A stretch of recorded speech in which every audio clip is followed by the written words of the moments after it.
Voilà, nouvelle journée. Je vais quitter Choche, la Malle pour une journée seulement. Je reviens ce soir. Donc c'est une ville qui est au pied des Andes, à 1000 mètres d'altitude à peu près. Et on m'a indiqué un chemin en terre pour rejoindre une source d'eau chaude. Mais il paraît qu'il y a de la neige, donc on verra si je peux monter ou pas. S'il faut mettre le 2 roues motrices ou pas. Bon, j'ai pas les crampons en acier. Donc voilà, on part et on ne sait pas vraiment où je vais aller. Voilà ce beau décor. On est au pied des Andes, dans la région, dans la province de Neuquén. C'est par là. Bon, ça commence bien, il y a eu un éboulement. Je peux pas passer. Je peux pas passer par là, on va essayer de faire un détour. Ah, ça c'est couillon. Pourtant c'est pas haut, hein. Mais ça s'est quand même écroulé. Allez, on va trouver un autre pont.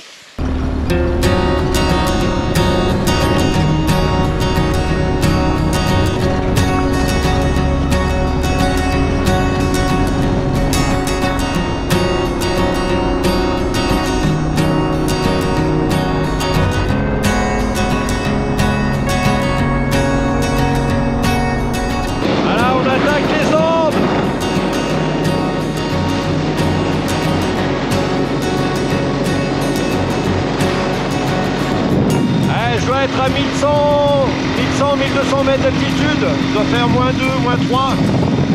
Ça va, j'ai pas branché l'équipement spécial, mais c'est magnifique.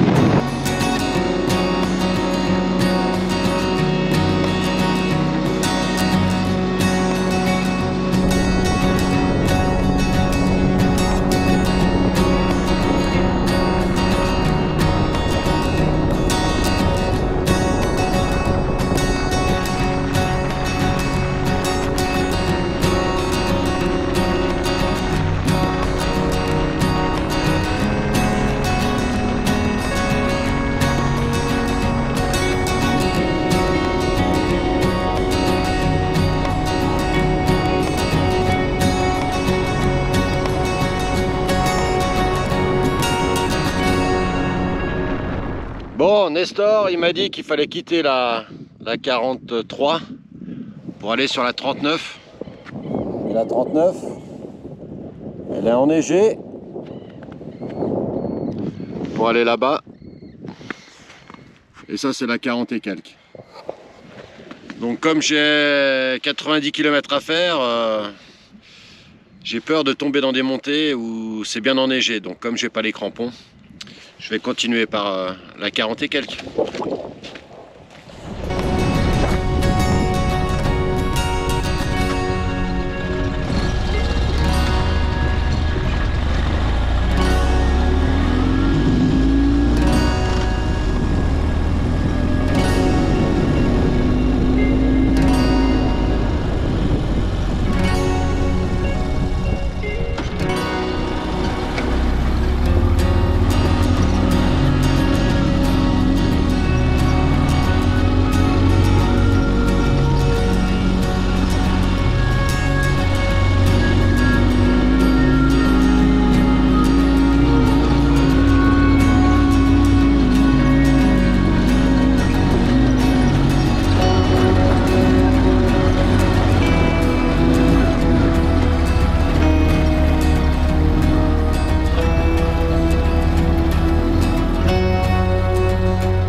c'est beau.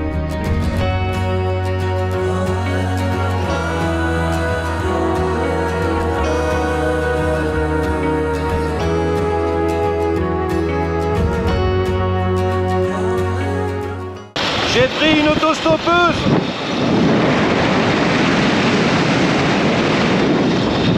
Je crois que je vais commencer à faire payer. C'est beau, c'est beau, c'est beau.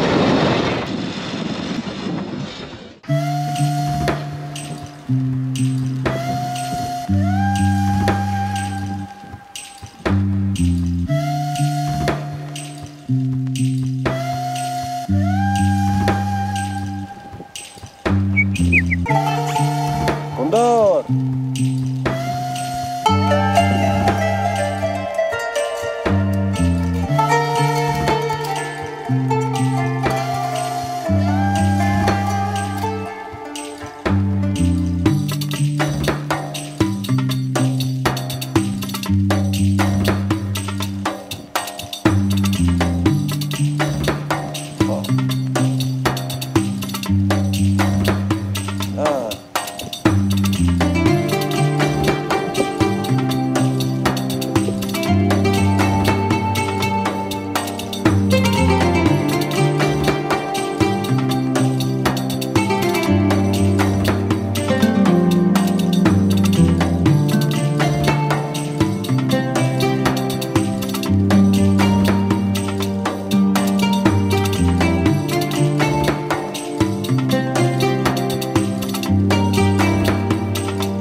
Alors je viens de quitter Goss-Malal et on est toujours dans le Neuquén, la province, et d'après ce que j'ai compris c'est le début de la Patagonie et la Patagonie va jusqu'à Ushuaia. Et là je me trouve sur le flanc est de la cordillère des Andes en direction du sud. Ah, c'est magnifique. Je suis bien sur la Ruta 40 et il reste 2582 km avant d'arriver au bout de cette route. Et contrairement à ce qu'on pourrait croire, elle ne va pas jusqu'à Ushuaia. Ushuaia est sur une île tout au sud du continent, enfin après le continent évidemment, mais la route 40 s'arrête sur le continent, sur la côte ouest, quasiment tout au sud. Et depuis le bout de la 40, à vol d'oiseau, il faut encore 250 km pour arriver à Ushuaia, qui est sur une île. Voilà. On est en Patagonie. Et c'est plat et il y a du vent. Mais ça va, c'est gérable encore.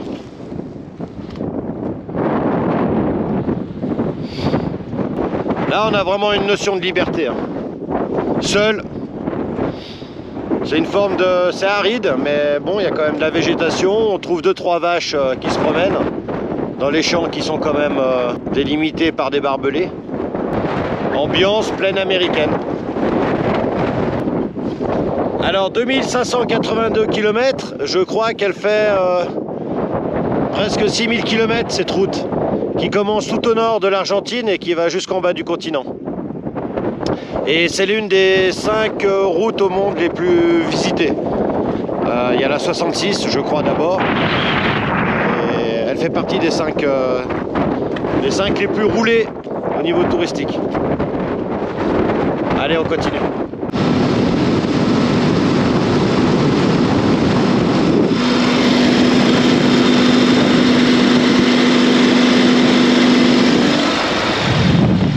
Je n'y comprends plus rien avec cette consommation. Ma réserve vient de s'allumer à 245 km. Donc c'est-à-dire que je peux encore rouler minimum 50 bornes, voire plus, et atteindre les 300 km. Alors qu'il y a 2 pleins en arrière, elle s'était allumée à 200. Là j'ai regagné 50 km. Je ne comprends pas ce système de consommation. Pourtant je roule pareil. Je suis sur un altiplano de 1000 mètres d'altitude, je roule à 70 km/h. Je sais pas, en plus, les 90 premiers kilomètres, j'avais allumé comme un cochon en montagne. Magnifique! S'il y en a un qui connaît la solution, bah, qu'il me le raconte en commentaire. Incroyable.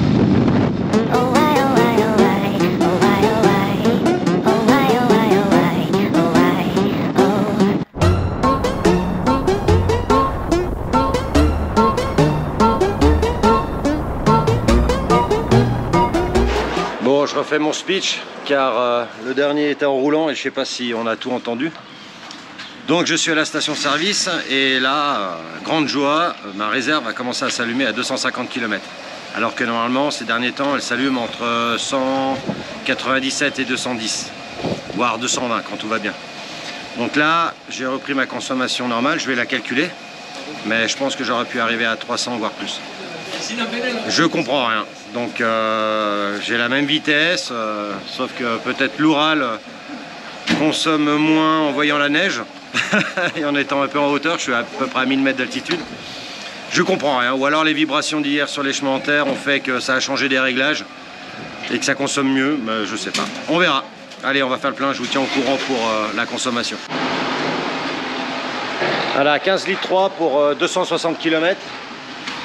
Et le serviceman vient de m'apprendre qu'il n'y a pas d'éthanol dans cette 98. Alors peut-être que ça explique ça, parce que j'ai fait le plein hier avec ça. Donc 12% d'éthanol me ferait perdre 50 km. Et là, ma consommation est de 5 litres 88 au 100. Donc l'éthanol me ferait consommer 1 litre, voire plus, par 100 km. Incroyable. Incroyable. Allez, on reprend le chemin.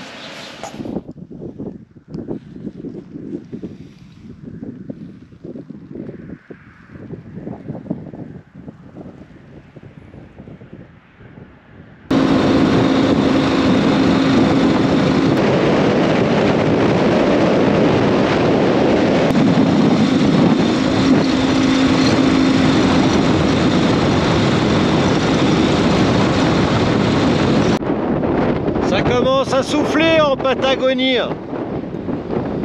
Bon, c'est pas le gros vent encore que j'ai entendu parler dans cette région. Bon, je pense que je vais le subir plus tard, mais là ça commence à souffler aussi. Regarde.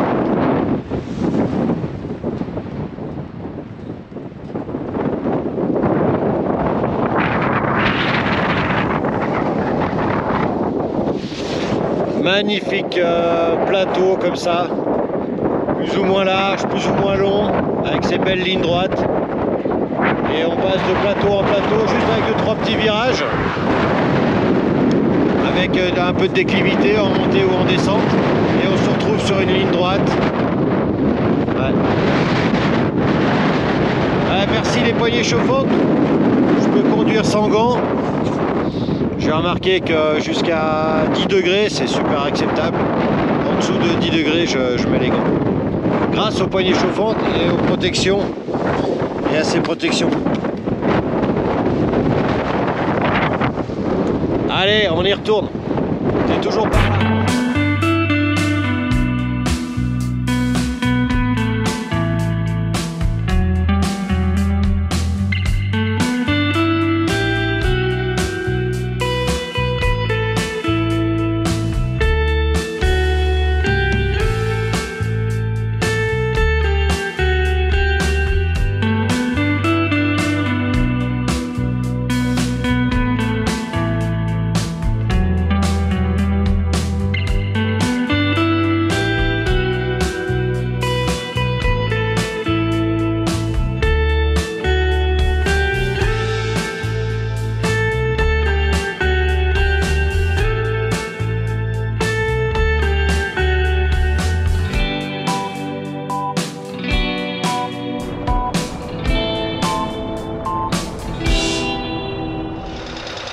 Salut les gones. Bon, je vais quitter Junín de Los Andes pour continuer sur la route à 40. Il fait -3, -4 degrés. Et je pars assez tôt pour essayer de filmer le soleil sur ces plaines magnifiques quand il va montrer le bout de son nez. On fait chauffer un peu la moto là, parce qu'il a fait un peu frais cette nuit. Bon, la journée devrait faire 9 degrés, d'après ce que j'ai vu, mais beau. Allez, on y va.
Regarde-moi ce décor. Alors on a complètement changé de paysage.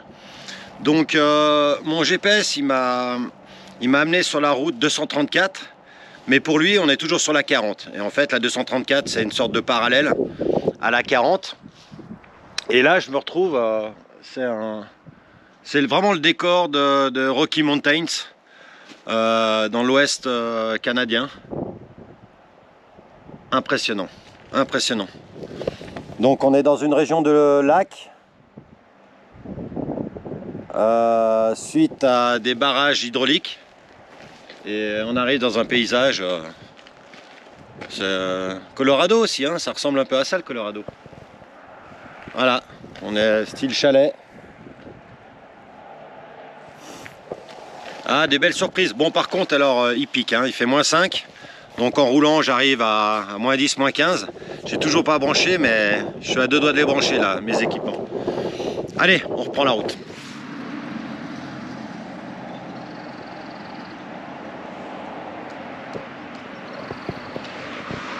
Bienvenue à San Carlos de Bariloche.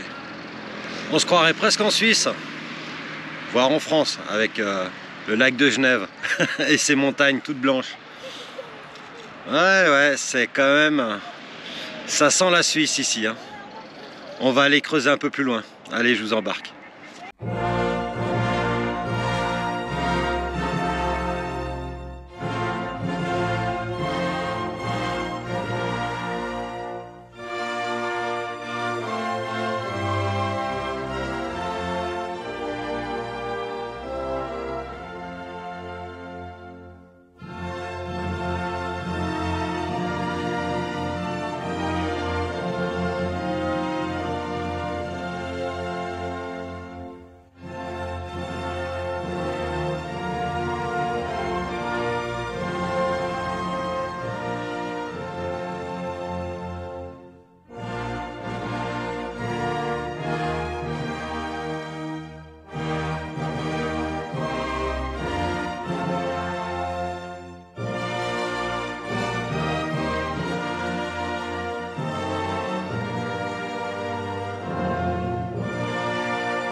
Bariloche. On se croirait vraiment en Suisse.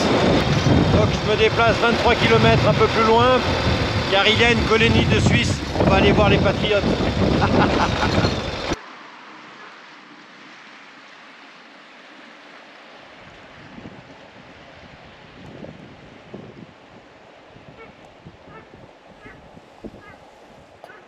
Voilà, on y est, on va rentrer en territoire helvétique. C'est pas beau ça?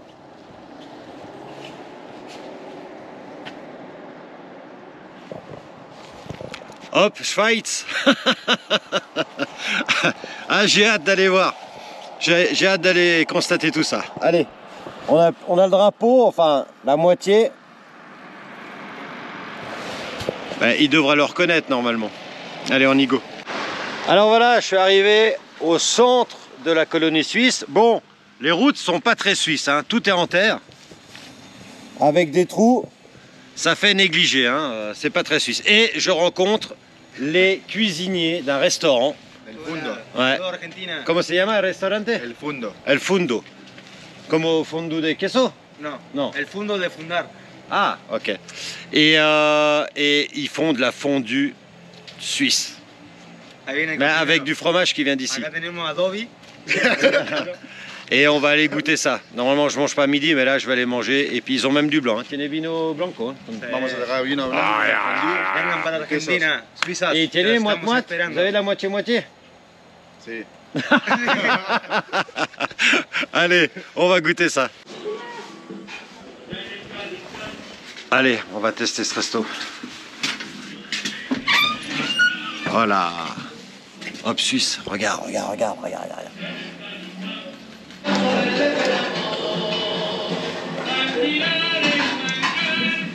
Alors, goûtons voir cette fondue suisse argentine.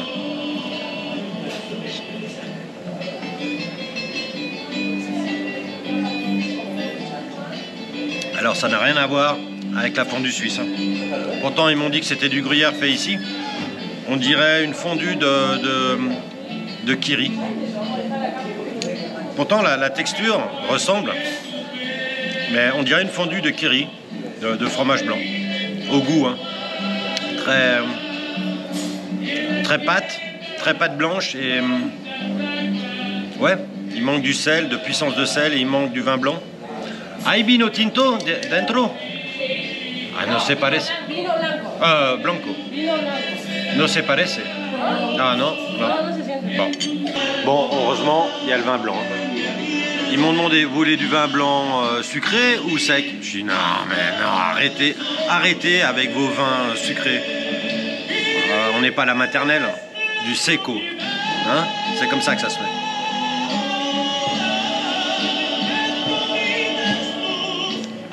Ça va quoi, vin blanc, mais c'est ni du vaudois ni du valaisan, ni du genevois d'ailleurs. Mais bon, ça passe. Meilleur que la fondue. De toute façon, c'est douteux. Quand on vous apporte autant de choses avec une fondue, c'est que la fondue, elle doit pas être super. Parce que si la fondue est super, il n'y a rien hein, à part du pain. Vous êtes d'accord avec moi? Allez, hop, Suisse. Hein. Je vais aller faire un tour dans le village. Après, je vais essayer de dormir ici. Et surtout, je vais essayer de trouver des Suisses. Alors, évidemment, je pense pas qu'il y ait encore des Suisses avec des passeports. Parce que les premiers Suisses qui sont arrivés ici, c'est en 1842, je crois. Donc, c'est des descendants. Mais je vais essayer d'en trouver. Et puis, qui me racontent un peu l'histoire de ce village. La colonie suisse. Allez, bon, je finis parce que ça va refroidir. Je vais quitter cette colonie. Bon, je suis un peu déçu parce que c'est Walt Disney. Hein. Il y avait bien des Suisses en 1895, mais depuis, il n'y a plus personne. Je m'attendais vraiment à un truc helvétique 100%. Et non, c'est devenu un attrape touriste. Allez, on continue la route.